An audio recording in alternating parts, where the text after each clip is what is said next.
everyone, this is Sunanda and welcome to my channel. In today's class we will discuss a short story from ICSE syllabus for class 9. The name of the chapter is Chief Seattle's Speech. So let's begin. Before we go into the chapter, let us know some facts about Chief Seattle. Chief Seattle was a public leader, the chief of Native American, Squamish and Duwamish tribes. So he was the leader of these two tribes. Okay. The American city Seattle is named after him. So we all know about the city named Seattle. It is named after Chief Seattle. Okay. He was a powerful warrior and eloquent orator. Okay. And especially known for his speech in response to American government's land treaty to buy native land. So why he was famous? He was famous for his speech which he gave on the meeting that was held to discuss the issue of buying of native lands by the white settlers. Okay. Seattle's speech is regarded as a powerful plea for respect of Native American rights and environmental values. So his speech was very important. Why? Because it consisted of various important aspects. What were they? That is, he pleaded for the respect of the Native Americans and as well as for the saving of environmental values. Okay. In fact, it was one of the earliest instances where someone expressed great concern over the degradation of nature and ecological balance due to rapid progress of Western tradition. So in his speech, he has put forward a lot of important issues. Firstly, he pleaded for the respect of Native American rights, that is tribal rights. He also requested for saving environment. Okay. And why he felt that the environment was degrading? Because of the rapid Western progress, he felt that this was affecting nature in a bad way. So this was the earliest instances where he showed concern regarding the degradation of nature and which was caused by the rapid progress of Western civilization. And because of these important issues, this speech was so important and significant. Okay. Now let's know about the background of this chapter. Okay. 14th President of United States, Franklin Pierce, sent a letter to Chief Seattle to convey their intention to purchase the Northwest Territories. So the 14th President of United States, what he did, he sent a letter to Chief Seattle, who was the tribal leader. And what was written in that letter? It was said that they wanted to purchase the tribal lands. Okay, that is Northwest Territories. On 11th March 1854, a meeting was called by present Governor Isaac Stevens. So the present governor of that time was Isaac Stevens, and he arranged a meeting on 11th March 1854 to discuss this issue. Okay, that is to discuss the matter of selling the native lands to white settlers.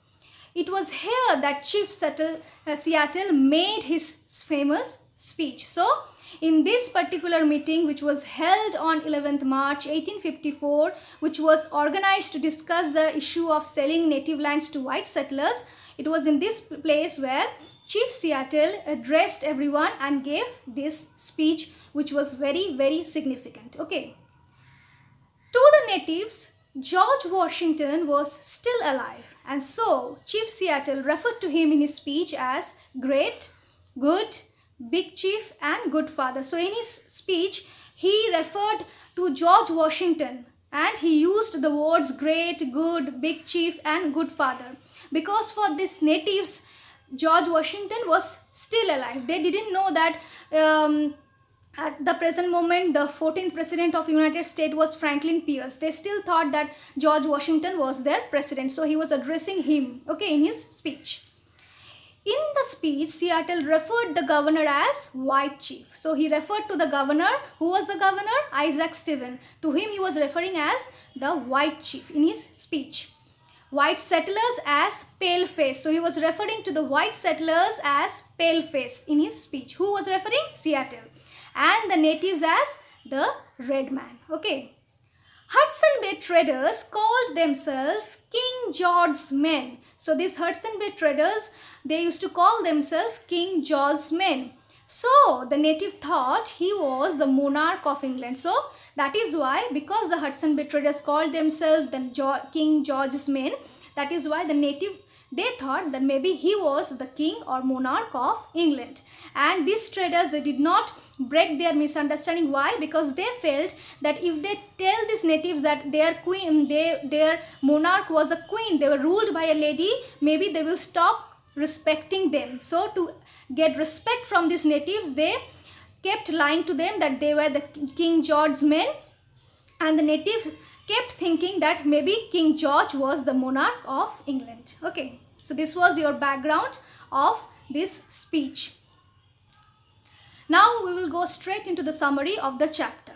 So we have discussed about who Chief Seattle was. We have discussed the background for after which this speech was made, and now we will go deep into the chapter. Okay. Chief Seattle delivered his speech on 11th March 1854 when a meeting was held by the governor to discuss the selling of native lands to white settlers. So we have already come to this, we have known this fact earlier, that on 11th March the present governor, he arranged a meeting to discuss the issue of selling of native lands to white settlers, and Chief Seattle used this platform to deliver his speech. Seattle's speech was in his native language. Obviously, he gave his speech in his native language, which was later translated in various languages. Okay. At the very beginning of his speech, he expressed his concern over the environmental degradation. So, the main aspect of his speech was discussing the issue, that is, he was concerned about the environmental degradation. He was concerned about the nature, the environment, and the bad effect it had due to the sudden progress of the Western civilization. So he expressed his concern over these issues at the beginning of his speech. According to Seattle, nature had been a great sympathizer for his native peoples. Nature has given them everything they needed to live. So to him, nature was like God. Nature had given his people, his native people, everything that they needed to survive. Okay, nature is everything to them. Nature is a sympathizer for the native people and has given them everything, every basic necessity that they needed to survive. Okay, he feared, though the conditions seem to be eternal and changeless, it may ultimately change. But he feared that this phase, that the nature is giving them everything they need for survival, may change. Okay, though it seems eternal and never changing, but it may ultimately change one day, and that is why he is worried, he is scared. Human civilization may face great trouble in future. So he is worried that human race will face huge problem in future. In fact, we are facing, isn't it? We are right now facing these problems because we have tortured our nature so much that now we are suffering. Okay, we have so much pollution which is slowly degrading our health and everything around us, right? So this was concern which he expressed in his speech so many years ago. So he was so much worried about nature. Just imagine in 1854 he has put forward these important issues which are so important even in present times. Okay, so he said that Seattle criticized the white settlers' imperialistic attitude and their way of reckless development affecting the natural environment. So Seattle criticized the white settlers. Why?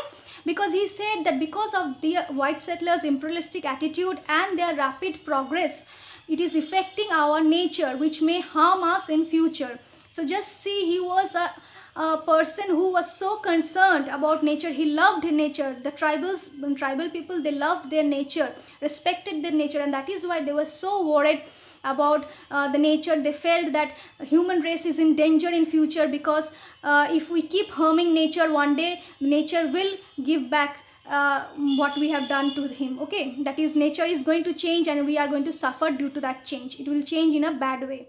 And who are responsible for harming the nature? The white settlers. Because of their rapid reckless development, it is affecting the nature or environment in a very bad way. The white chief, who was the white chief? We all know that in his speech, Seattle has referred the governor as the white chief. So what is he saying here? The white chief has arrived with proposal and message friendship from big chief. Now he says that white chief, that is the governor, has come up to me with the proposal and message from the big chief. Who is the big chief? The current president. The 14th president of US is the big chief. Okay, so from him the governor has brought him a message and proposal. What was that? It said it was kind for them to offer. That means, first of all, Seattle is showing his regrets and thankfulness to the white chief as well as the big chief for coming up to them and giving them the proposal and message of friendship. So he's thankful to them for giving them this proposal of friendship. It was kind offer. So he said in his speech that it was very kind of the white chief as well as the big chief to offer them friendship and goodwill, the native, their goodwill and friendship. They offered to protect their women and children in return of their land. So what were the things that were offered to Chief Seattle by the white chief? He came up with the proposal that they are going to buy their native land, and in return they will give them friendship. They will provide have a good relation with them. They will have a goodwill and friendship with them. At the same time, they also offered what? To protect their children and women. And for this, what they have to do? The tribals have to sell their native land to the white settlers. So this was the proposal given by the white chief to Seattle, that they are going to protect your child and woman, and also going to give you friendship and goodwill, but in return you have to sell your native land to the white settlers. He remembered that once they had filled the entire country, but now there was only few people left in their tribe. So now he is recapitulating that once there was a time that Red Indians occupied the entire country. The native people occupied or was spread all over the country. But now, in the present time, that is in the present time when he is giving the speech, at that time what has happened? Now there are only few people left in their tribes. Okay, so now the number of the people in that tribe has tremendously reduced. Okay, now they were at the verge of extinction. So he feared that now they are going to get extinct, because slowly and gradually the number of people in their tribes are decreasing. Okay, and for this doom of Red Indians, he held the white people responsible. So whom did he held responsible for this condition of the Red Indians? He held these white settlers responsible. He blamed them, that you people are responsible for the degradation of our tribe. That is, our tribes are at the verge of extinction only because of the white people. Okay, especially their act of forcing their way into natives' land, and especially by this act that you are going to force yourself into our land, that is the land of the tribal people. You are taking our land away from us, and by doing so you are you are forcing us, or you are killing our people. You are like forcing us to die. You are making us extinct. Okay, and we are losing our people because of this kind of attitude from your side. White people regarded themselves superior and didn't respect the tribal people's lands, right, and cultural values. So he also complained that you people, you white people, you consider yourself superior, you feel you are God, and you ill-treat us, you ill-treat the Red Indians, the native Indians. You do not respect our tribal values, our tribal land rights and cultural values. And you people are snatching our lands by introducing new government policies, and by doing so we are at the verge of extinction. So for our downfall, you white settlers are very much responsible. So he is accusing the white settlers for all the degradation that his tribe is going through. Okay. According to Seattle, there is a huge cultural difference between white Americans and native Red Indians, and their union or mutual understanding is most unlikely. So he says, Seattle is now saying that the cultural difference between the white settlers and the native Indians are huge. It cannot be matched, and that is why it is impossible to have a mutual understanding or union between us. So what is he saying? That the proposal that the white chief has brought to him, that they are going to have a goodwill and friendship, and they offered them protection of children and women in return of their land, this was absolutely rejected by Seattle. He said this can never happen. A goodwill and friendship can never be established between the Red Indians and white Americans. Why? Because there was a huge cultural difference. Okay. the native red Indians are closer to nature. So he says that we the tribal people are close to nature. We love our nature. We never thought of harming them. Nature is our mother. They love the beautiful aspect of nature. Okay.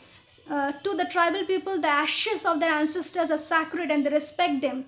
So he says that we love our nature. We treat nature as our mother. We respect the beautiful aspects of nature. Not only that, we respect our ancestors. The ashes of our ancestors are very sacred and we respect them. While the white people have no feelings for their ancestor. But he says that you white people, you don't have any respect for your ancestors, but we tribals, we have great respect for our ancestors. Okay, their ashes are very sacred to us.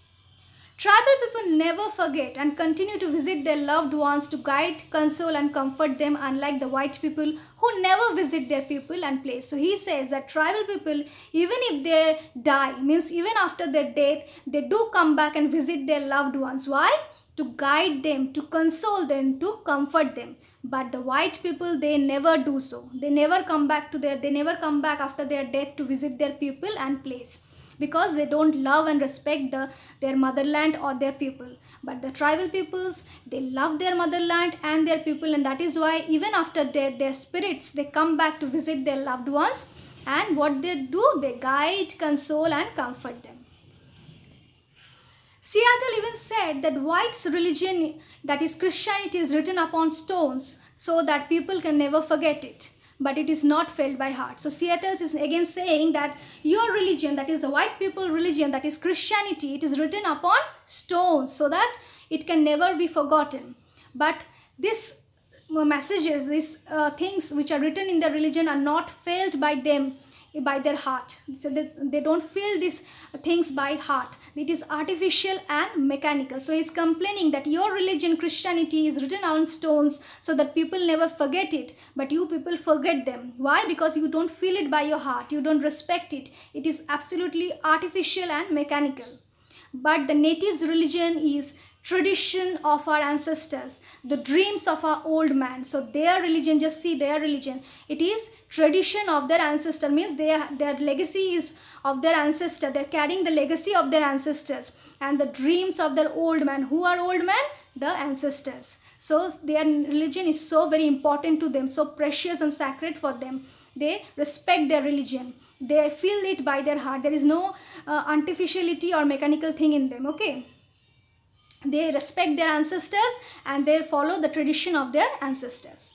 Seattle said in spite of all this, he may still agree to the government's proposal, but the natives should be allowed to visit their ancestors' resting ground. So he said that in spite of all this, means he is pointing out all the flaws of the white people, what they have done to them. They have snatched their land, they have made them... they have deprived them of everything. They have harmed their nature. They don't respect their religion, or they do not love their dear ones or their motherland. He have pointed out all the issues against the white people. But in the end, he says that in spite of all this, in spite of all these things, I will still agree to the proposal of the government that we are going to sell our lands to the white people. But in return, you have to give me something. So now he puts forward a condition of giving his land to the white peoples. What is that condition? That natives should be allowed to visit their ancestors' resting grounds. Okay. As he already said in his speech that the native people respected the ashes of their ancestor, they were sacred to them. That is why he's saying that even if we sell our land to the white settlers, we should be allowed to visit our respected ancestors' resting ground. Okay. Lastly, he warned the president to be just and deal kindly with his people. So now he is warning the president that you should be just and tolerant while you deal with my people, my native people. You should not torture them. Why? Now he's telling you why. He believed that death is just a change of world and the spirits of the natives will be there after their deaths to take revenge if they are treated badly. So now he is threatening the president that I will give you my land, but in return you have to allow us to visit our ancestors' resting ground. At the same time, you should promise that you should treat my people with tolerance. Okay, you should be just and deal kindly with my people. Why you should do that? Because if you don't do it, death is just a change of form. Death does not mean the end of life. Maybe we will not be alive physically, but we will come back as spirits, and the spirits of the natives will take revenge of each and every insults and the way you have treated them badly. That is, he says that life is never ending. For Seattle and his tribe, they believed in life after death. Okay, they believed that death was just a change from physical form to spiritual form, and the spirit of the natives will return to take revenge of their death if you treat them badly. Okay, so I hope you have understood this chapter. It's a beautiful and a very strong speech given by Chief Seattle regarding the various important aspects. He has spoken about the environmental issues. He has spoken about the various bad things that the white settler has done to them. Okay, he began his speech by showing his concern about the nature, the way the Western civilization was harming the nature, and he was worried that in future human race is going to face difficulty because of this. And he also raised issues regarding the way how the white settlers were taking away the land of native peoples and depriving them of their basic things, and that is why their tribe is at the verge of extinction. And not only that, these white settlers had no respect for their ancestors, and their religion was not felt by them by their heart. It was artificial and mechanical, unlike the native people. The cultural difference between the red Indians and the white settlers was so much that there can be no mutual understanding between them. Okay, but in spite of all this thing, lastly he says that he is ready to surrender. He is ready to surrender before the government and accept its proposal only if the government promises to allow his tribe, the people of his tribe, to visit the ancestors' resting grounds. At the same time, he also warns the president that you may torture us to death now, but be sure that we will return as spirit and we will take revenge for all the bad things you have done to us. Okay. In case you have any doubt regarding the chapter, do let me know in the comment section. Till then, keep watching, and please don't forget to share, subscribe and like my channel. Bye bye. Thank you.